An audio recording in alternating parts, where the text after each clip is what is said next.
రేపటి రోజు నువ్వు చనిపోతే ముట్టుకోవడానికి కూడా ఆలోచించే జనాల కోసమా నువ్వు ఆలోచించేది? చచ్చాక శవమనే అంటారు నిన్ను. బ్రతికినంతకాలం నీకు నచ్చినట్లుగా బ్రతుకు.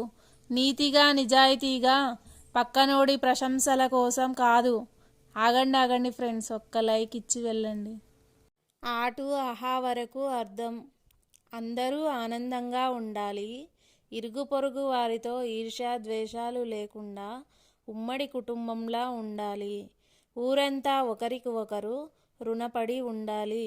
ఎల్లప్పుడూ ఎల్లవేళలా 7 కాలాల పాటు ఐకమత్యంతో, ఓర్పు సహనంతో, ఔన్నత్యంతో అందరం ఉంటే ఆహా అద్భుతం కదా. పెళ్ళైన తర్వాత అత్తారింటికి వచ్చిన ప్రతి అమ్మాయికి భర్త చెప్పే మొదటి మాట, మా అమ్మ అంటే చాలా ఇష్టం, ఏ కష్టం రాకుండా మీ అమ్మలా చూసుకోవాలి అని చెప్తాడు. చెప్పాలి కూడా, అది ధర్మం. కానీ అదే భర్త తన అమ్మ దగ్గరకు వెళ్ళి నన్ను నమ్మి సర్వస్వం అనుకొని జీవితాంతం తనతో ఉండడానికి వచ్చింది, సొంత కూతురిలా చూసుకో అమ్మా అని చెప్పే కొడుకులు ఎంతమంది? అది చెప్పిన వాళ్ళు ఇది కూడా చెప్పాలి కదా. భార్యగా నీ ఇంట్లోకి వచ్చిన ఒక ఆడపిల్లని భర్తగా నువ్వు మొదట గౌరవించి ప్రేమిస్తేనే కదా మీ ఇంట్లో వాళ్ళు కూడా ఆ గౌరవ మర్యాదల్ని, ప్రేమని ఆమెకు పంచగలరు. నిన్ను నమ్ముకొని వచ్చిన ఆడపిల్లకు నువ్వే విలువ ఇవ్వకపోతే ఇంకొకరు ఎలా ఇస్తారు?